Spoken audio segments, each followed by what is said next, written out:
Geological data gives us lots of information about Earth in the very ancient past. It's a planet that has been constantly in flux since its formation. Seismic and volcanic activity, as well as collisions with asteroids and comets, have contributed to its changing makeup over billions of years. In recent history, geological and archaeological data, along with written records, have helped scientists to understand the impact of tsunamis and earthquakes on human populations. But when it comes to prehistory, there are no written records to go on. Just how Paleolithic or Neolithic communities coped with natural disasters is little understood. However, evidence is emerging that prehistoric people carved and painted observable volcanic eruptions in their rock art.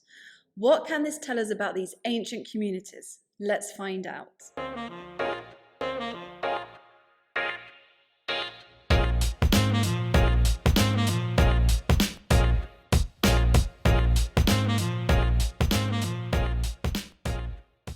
There are hundreds of caves in Europe with wall paintings which date to the Paleolithic. The name given to the early modern human communities that inhabited Europe at this time is the Aurignacian culture.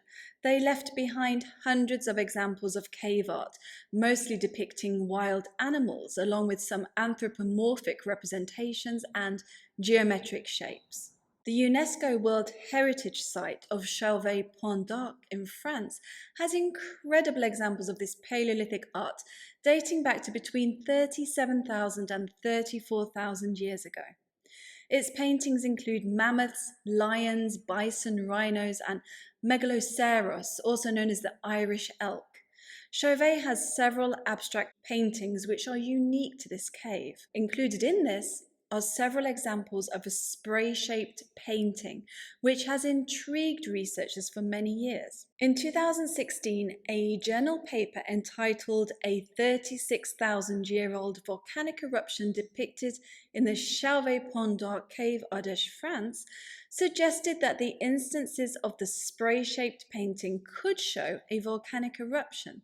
They based this on dating that they carried out of volcanoes in the region. The spray shape appears in 5 paintings within the cave. 4 are in the Megaloceros and Belvedere galleries, and 1 is in the Brunel chamber. 1 painting, in what's known as the Megaloceros panel, was modified several times during different periods of occupation of the cave. During the 3rd phase, the spray-shaped painting was made. This was then superimposed with a painting of a Megaloceros, which has been carbon dated to between 36,700 and 34,100 years ago.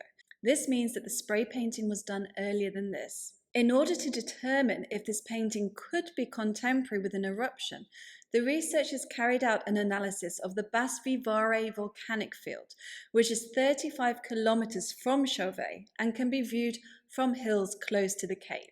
Basvivare has been designated as a World Geopark due to its importance in the history of the Earth. It is made up of 17 volcanoes, but its eruptions have been difficult to date.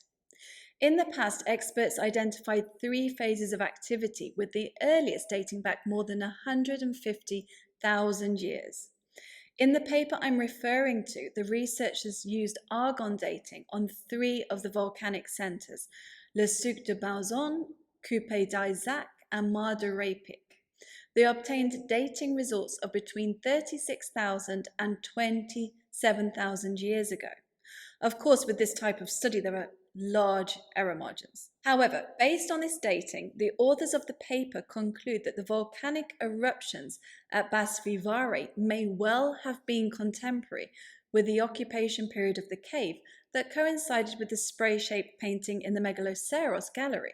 Since the painting in this gallery was made on top of previous animal drawings, it's also possible that the impact of the event on this Paleolithic community was momentous enough to be recorded, even if it meant erasing previous art.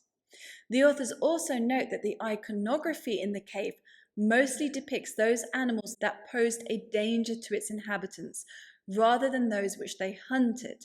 So it's also possible that their art was not meant to depict everyday life, but was meant to show things that might upset the careful balance of their existence. In the 1960s, archaeologist James Mallard excavated the Neolithic settlement of Çatalhöyük in Turkey. He noticed that a mural from archaeological level 7 had two interesting depictions not found in any of the other wall paintings at the site. One of these he referred to as a volcanic eruption. The other eventually got the reputation as being the first ever map, since researchers thought it depicts the bird's eye view of a town. Not all researchers agree. Archaeologist Stephanie Meese has argued that the volcano is in fact a leopard, and the map is a geometric pattern.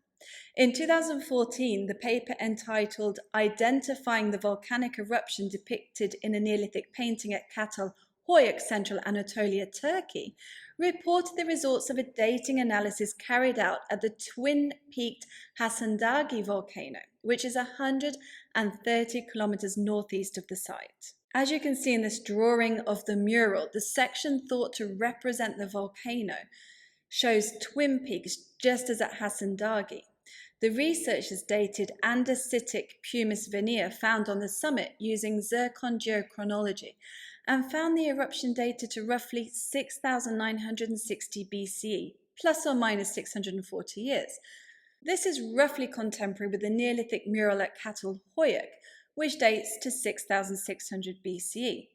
The researchers also noticed that the fallout location of the pumice coincided with geometric characteristics of the possible volcano in the depiction. In my video, Could Armenia's Stonehenge be 30,000 years old?, I mentioned the Syunik Petroglyphs in Armenia, which appear to show a volcanic eruption. They are 9 kilometers south of the Porak volcano, which erupted 7,000 years ago. At Syunik, these petroglyphs are etched into the rocks rather than painted. Petroglyphs in Armenia are not unusual. There are thousands of them. However, the Syunik petroglyphs are the only ones of their kind. In general, petroglyphs in Armenia are zoomorphic, with a few anthropomorphic and geometric representations. The dating of the eruption, which coincides with habitation in the region, along with the proximity of the petroglyphs to the Porak volcano, and the rarity of this type of depiction, all contribute to the argument that the ancients there observed and etched into the rock a volcanic eruption. The artworks discussed in this video at the Chauvet Cave in France, at Çatalhöyük in Turkey, and at Syunik in Armenia are the only known prehistoric icons that may represent volcanic eruptions. If the researchers are correct in their interpretation, then the depictions at Chauvet Cave are the earliest examples of this. We can only guess at how the ancients handled this unpredictable geological phenomenon. I hope that more examples of these types of paintings and engravings emerge in the future. Perhaps it's helpful to take another look at other ancient art in volcanic regions through this particular lens. Then maybe we can find other examples that were not so obvious to us without this knowledge. We don't know a great deal about the everyday life or beliefs of the Paleolithic Aurignacian culture that painted the walls of the Chauvet Cave. What we do know is that they made flint and bone tools, they wore jewelry, and they created flutes, the earliest example of a musical instrument being the Hohle Fels flute discovered in Germany. They also produced figurative art as well as cave paintings such as the famous Venus of Hohle Fels or the woolly mammoth sculpture from the Vogelherd Cave. I wonder how the community at the Chauvet Cave was affected by this eruption. Could it have changed their everyday life in ways that were quite different to other Aurignacian communities? In contrast, we know a lot more about the Neolithic settlement of Çatalhöyük. It's an incredibly rich archaeological site with new research on it appearing often. The community that built this densely populated settlement created lots of bull iconography. They painted beautiful murals and they practiced funerary rituals. One of the most famous Neolithic statuettes, the seated woman, was excavated from there. Perhaps aspects of everyday life at that settlement were heavily influenced by the danger posed by the Hasandagi twin-peaked volcano. These days, we are aware of volcanic activity across the planet, not just that in our local areas. In prehistoric times, a visible eruption would have been a rare event for a community. Did they see it as symbolic? Were they scared? How did it affect their rituals and ceremonies? Once again, looking at ancient communities through this lens may explain things that we struggle to understand about our ancestors.